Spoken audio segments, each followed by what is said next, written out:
Welcome to Switch's Q&A series. We are here today with Jorge Téllez, is it? And he is the Director of Admissions and Supporting Instructor at Turing School of Software and Design in Colorado, in Denver. How are you doing today? I'm fine, thank you.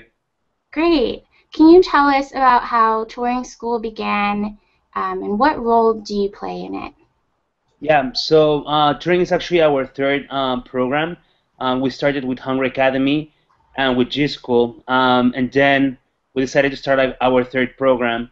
We're a nonprofit. We truly believe that our main focus should be like the education of our students, and we've been doing like private training like so before doing like this long-term programs. We were training several companies, and some of us like had like also experience like as Teach for America like fellows, and doing like teaching for teaching to middle schoolers as well. So like teaching is something that is like very like dear to us, and we not only have like teaching experience but also like software development experience. So we believe that we bring like this unique combination of skill set to the to the bootcamp scenario. Fantastic. That's awesome that you've been able to work with younger students and older students and have um, experience creating applications. That's really important. As a boot camp, what kind of challenges has Turing faced so far? I think, well, right now we switch our model. Like we started with this, like each class like lasted like 6 months, and now we switched to this like rolling admissions. So now we have like a new class like every 7 weeks. So that brings like challenges in terms of logistics. Having concurrent classes, space, and all that stuff. But so far we're doing like really well. Our next class graduating in December 5th, I think. So with this like new model, and we've already seen that with this like rapid iterations, our program is like improving like so much in such a short amount of time. So it's been like quite interesting and quite amazing. Nice. That leads into my next question.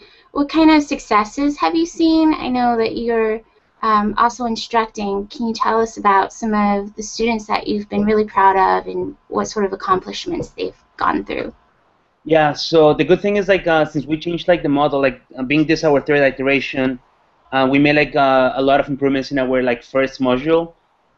So now like previously in our previous programs, we saw that very quickly like our students like fall into or fell into like three categories. The junior developer, the developer, and the apprentice kind of.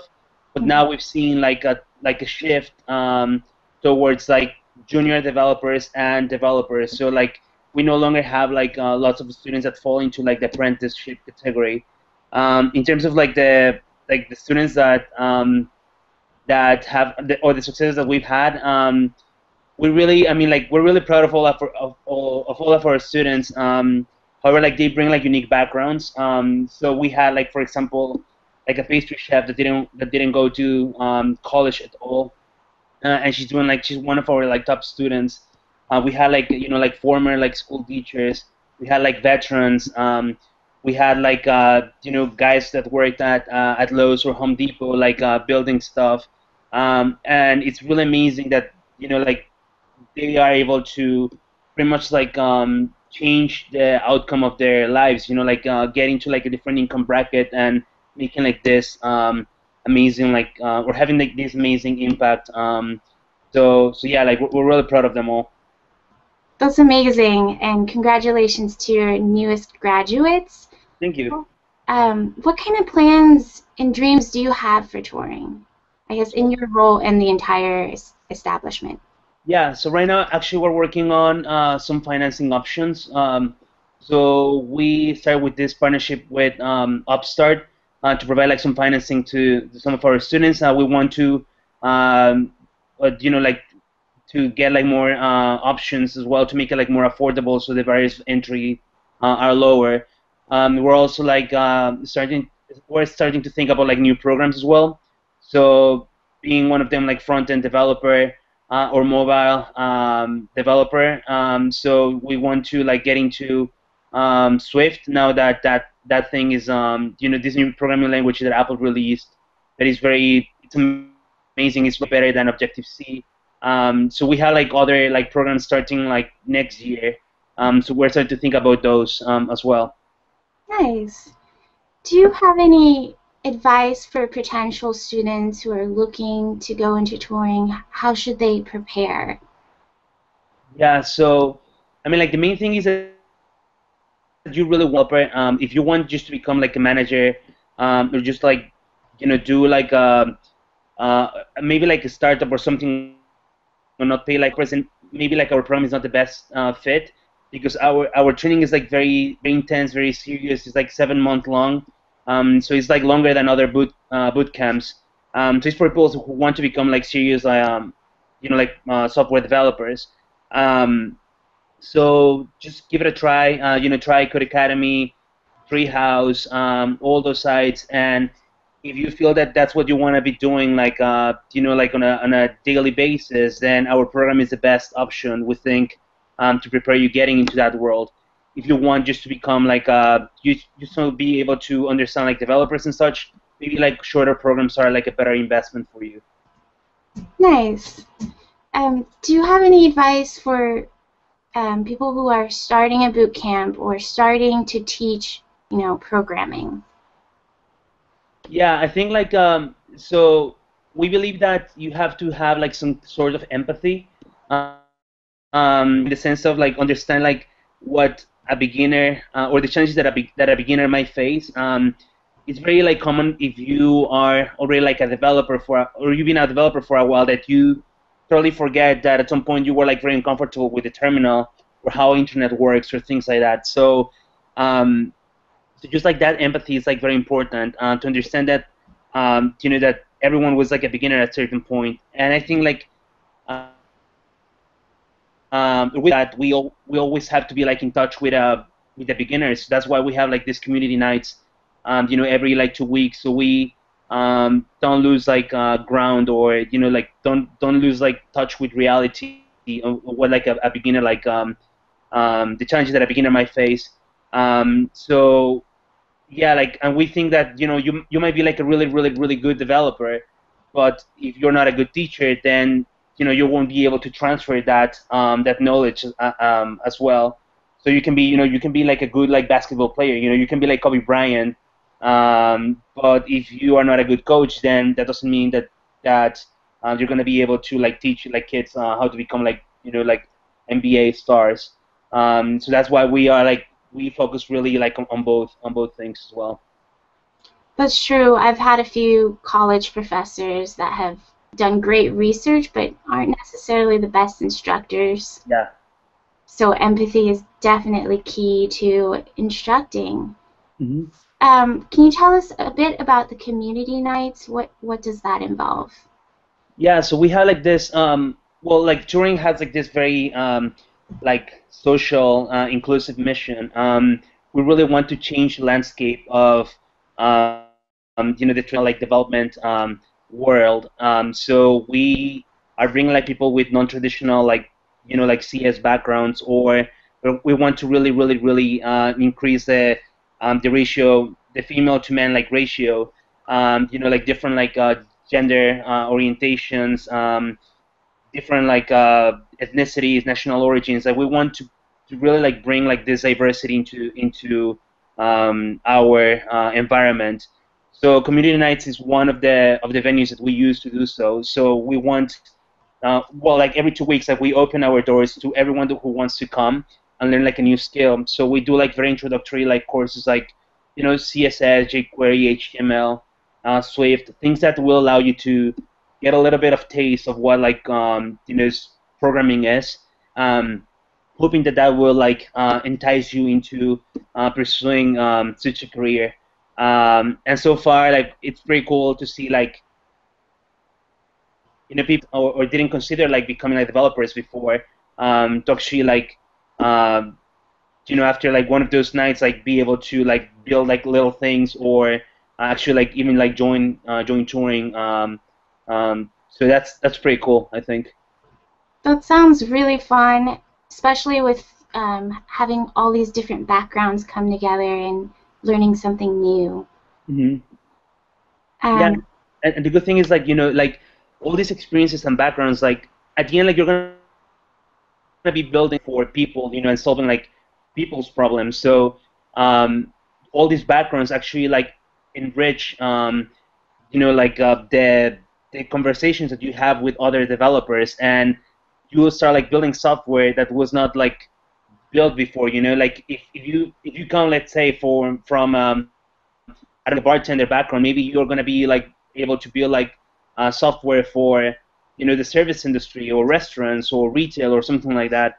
If you come from like the healthcare sector, as some of our students do, then you'll be able to like like write software for, I don't know, like for lab technicians, or like handling like records, and you have like this, or you're bringing like this sensitivities from your previous like life, let's say, into building like amazing new software. So I think that's one of the main reasons why we think it's so important to have like people from very, very diverse backgrounds coming into touring for sure. yeah, that's so true. Many people have this perception of programmers being really geeky and Yeah, antisocial, but they are building things that people are using, so exactly. community is important. Yeah, yeah. So I'm wondering, where do you see the future of education going? Do you feel like boot camps will take up a lot of the standard universities for coding, or be just an alternative? Yeah, so I mean, I still think that that computer science degrees like have a role for sure. Like, there are things that we don't teach. We're not gonna be teach. I mean, we might touch like on things on, how a compiler works or things like that at a very like basic level. But CS degrees are still gonna be like necessary to build, like the next generation of like programming languages. How to deal with concurrency, how to build like interpreters. Like all those things are like very, very important, and CS degrees are still gonna be like needed to build like those kind of things. However, like we still think it's like we still think that there's like space for boot camps, and if you want to build like tools and software, um, then like I think like boot camps are like the way to go. It's like if you have like an architect to build like a building, you don't really need to. I mean, you need to understand like physics and everything, but you don't really need to like do research on string theory to be able to build like a building. So, but still, like like those physicists, they have like their place, and they need to be there as well to do like all these advancements in research. So like I think with computer science and like the boot camps is the same thing. Like we all like there's like a place for all of them. However, like having said that, when you go to college, if you graduate from like an average degree, you end up with so much debt. Like you spend like maybe I don't know like $100,000 or something or more, $200,000, and then you graduate from that, and then your median salary is going to be like about like $50,000, or maybe like $40,000. So I mean, like the return of investment in that regard is not that great. Hmm. If you go to a boot camp like ours, for example, like the investment might be like $20,000, 7 months instead of like 4 years, and then you'll come out with an average salary of $78,000 like yearly. So I mean, like in terms of the return of investment, you can like pay off your debt in shorter amount of time and get like more or get like better returns than if you were to go to a traditional college. I think there's like still place for both. However, I think like the impact that we're having, it's uh, it's kind of like interesting and unique. It definitely is a unique issue that people are thinking about. Like maybe there shouldn't be that much debt. Um, we will see in time. Jorge, what is the job market like specifically in Denver? What is the landscape there for people who are thinking about going to Denver? Yeah, so the good thing about Denver is that it's still like a big, it's like a city big enough that it's interesting, but it's not as saturated as other markets like San Francisco, New York, or Chicago. Hunger Academy was actually based in Washington D.C., and Washington D.C. is one of the most expensive cities in the U.S. because you have like this amazing talent coming into the city, and then like overflowing like the like the house market and everything, and you have like some like construction like restrictions, so it's very expensive to live there. San Francisco, like if you try to rent like a place in San Francisco, it's insane. New York and Chicago are about the same. So Denver offers like this nice mix of like being affordable and being like interesting as well. In terms of like the market per se, there's like a huge tech community in Boulder, and now it's like in Denver, like there's also like this emerging like community as well. Like recently, it's one of like the fastest growing like hubs. Whether like whether like you believe it or not, like it's still like it's still like up in the air. However, we think like the industry is like booming. And the good thing is like our network in particular doesn't like it's not constrained to Denver or to Colorado, but Hmm. we have like this we have like connections like in all in like cities or even like abroad. So we have like alumni that are working in Seattle, Chicago, Portland, San Francisco, New York, and such. That's great to know for potential students going there. So I'm all out of questions. Do you have any updates you'd like to share with the Switch community? Yeah, just like don't be afraid of programming. Programming is it's a very powerful tool. Myself, like I had like a journalism background and then a like policy background, uh, and I was always like scared of getting into programming. And once I started like trying it, I found out that it was like really empowering to be able to build like your own tools. So I mean, like we like to say to tell to people that programming is not hard. It's not hard if you have the drive, if you try it, and if you take it like one step at a time. If you do all those things, then you're gonna be fine in one of our programs. And just like check us out, and especially if you're like a minority or in anything regarding like national origin, ethnicity, gender preference. Or if you are a woman, then we will love to have you. I think like you will be bringing like so much diversity and so much to the table, and yeah, like and overall like we'll have like a better environment if you were to join us for sure. That's fantastic. Well, we will definitely share a link on the website. And Thank you. thank you so much, Jorge, for joining me on this Q&A series. Really appreciate you coming out. Thank you. And if you have like any questions, you can always write me. My email is jorge@turing.io, and my name is spelled like Jorge for those who doesn't know who don't know the Spanish at all. For sure, we will definitely provide that as well. Thank you so much.